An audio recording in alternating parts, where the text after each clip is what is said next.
नमस्कार दोस्तों।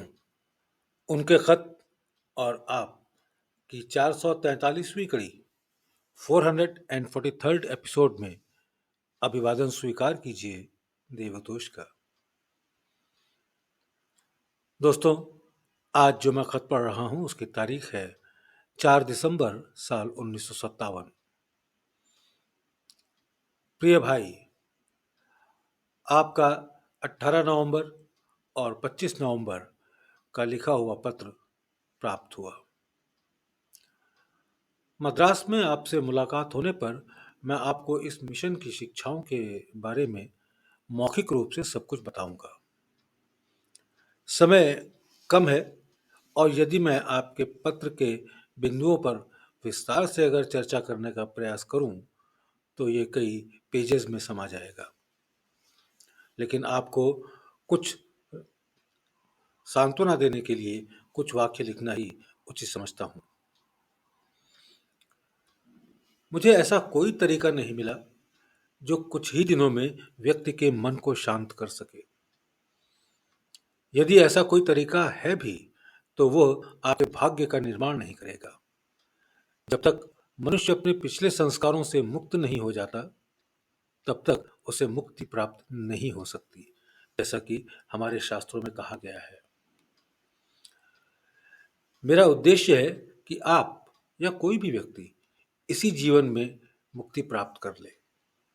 इसलिए मैं मन में उठने वाले विचारों को रोकने का प्रयास नहीं करता, क्योंकि वे भोग के लिए संस्कार लाने वाले साधन हैं। कभी कभी हम विचारों को और तीव्र कर देते हैं ताकि व्यक्ति पिछले संस्कारों से मुक्त हो सके। अभ्यासी की भक्ति की शक्ति से वे संस्कार नष्ट हो जाते हैं। यदि वे बने भी रहें तो उनका प्रभाव तीव्र नहीं होता। हमारे सहज मार्ग की प्रणाली की यही खासियत है कि एक निश्चित आध्यात्मिक अवस्था प्राप्त करने के बाद अभ्यासी भविष्य के भोग के लिए संस्कारों का निर्माण बंद कर देता है। संचित संस्कार केवल व्यक्ति के मन के माध्यम से ही भविष्य के भोग के लिए जागृत होते हैं। मुझे लगता है कि मैंने अपने लेखन में कहीं इस बात को स्पष्ट किया है। मैं इस विषय पर हमारे सहज मार्ग पत्रिका में तार्किक रूप से चर्चा करने का इरादा रखता हूं। आपका खत पढ़कर मुझे बहुत दुख हुआ कि मेरी सेवाओं का आप लाभ नहीं उठा सके।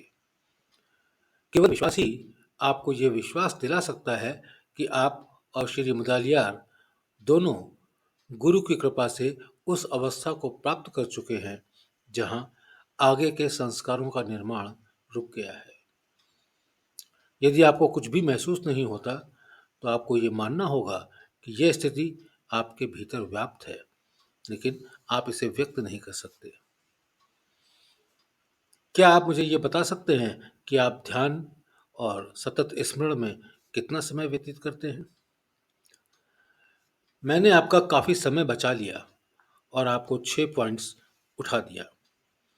मैंने श्री राघवेंद्र राव और डॉक्टर केसी वरदाचारी के साथ भी ऐसा ही किया और वे सभी संतुष्ट हैं।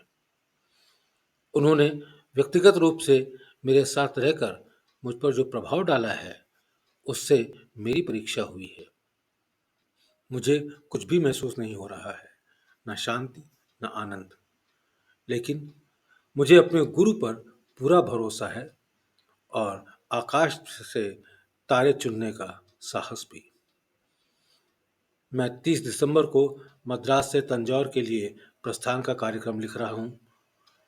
मैं आपको गुलबर्गा या तिरुपति से इसकी सूचना दूंगा। मेरे कार्यक्रम का बाकी हिस्सा यथावत है। मैं मद्रास में महेश बाबा से मिलने का प्रयास करूंगा। हालांकि कुछ साल पहले उत्तरकाशी में रहते हुए मैंने उनके बारे में कुछ नहीं सुना था।